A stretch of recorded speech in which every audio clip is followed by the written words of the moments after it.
Justru yang rusak di KM 50 mobil 6 Suhada. Nggak ada mobil polisi yang rusak, saudara. Karena kalau ada tembak menembak, tubruk-tubrukan mobil saudara, mobil polisi rusak juga dong. Nggak ada, saudara. CCTV itu kunci. Tolong dicari, Pak. Tolong dicari, selidiki, Pak.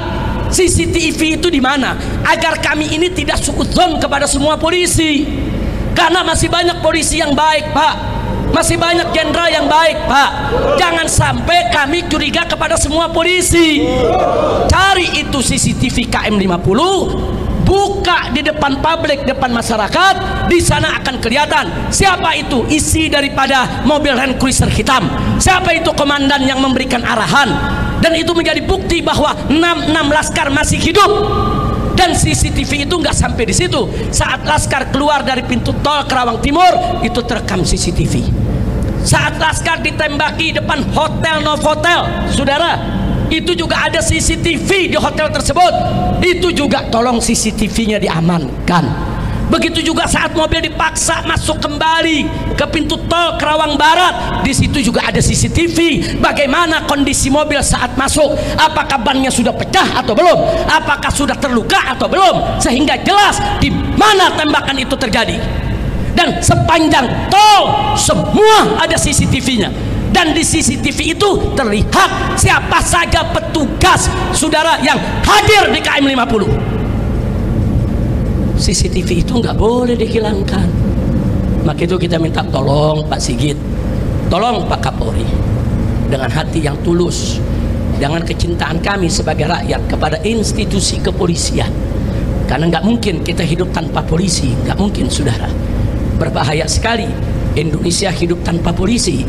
Tapi hidup dengan polisi bejat lebih berbahaya, saudara.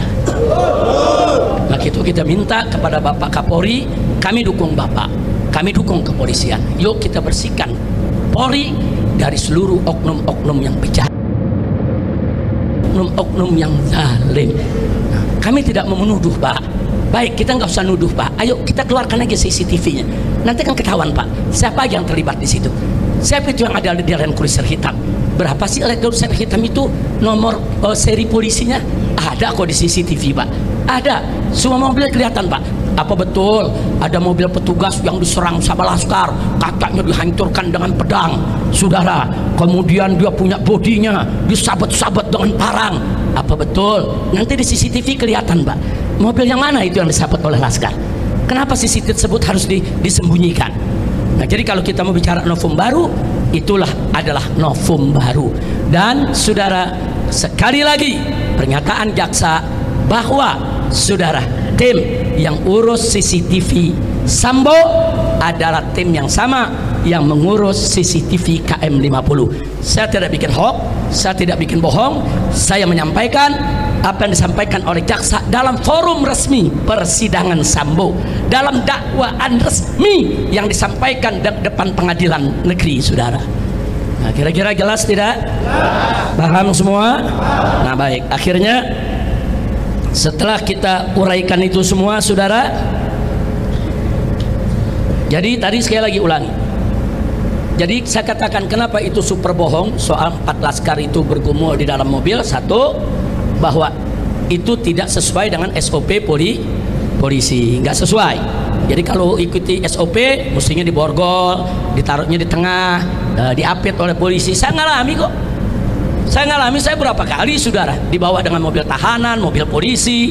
Waktu saya dipindah dari Polda Metro Jaya ke Rutan Mabes Polri, nah saya dibawa, saudara, oleh Brimob, oleh Densus, saudara.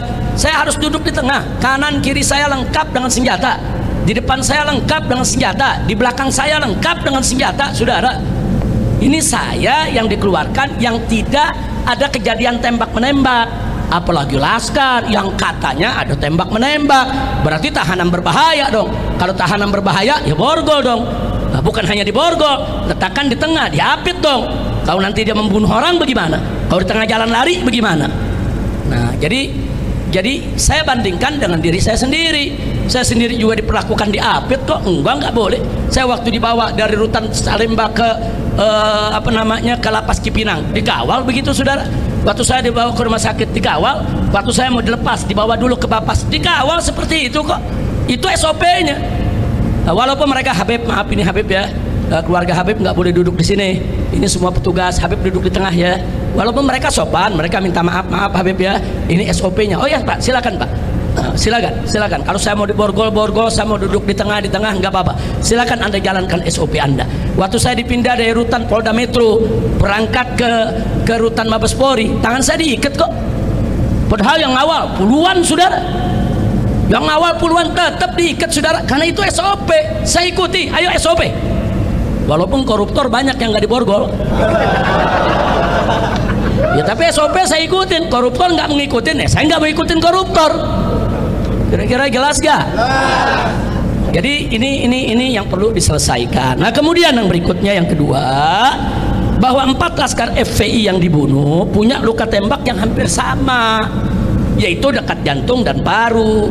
Mana mungkin jika terjadi pergumulan antara 4 laskar FPI dengan petugas dalam mobil petugas, lalu luka tembak ke-4 laskar tersebut kok bisa hampir sama?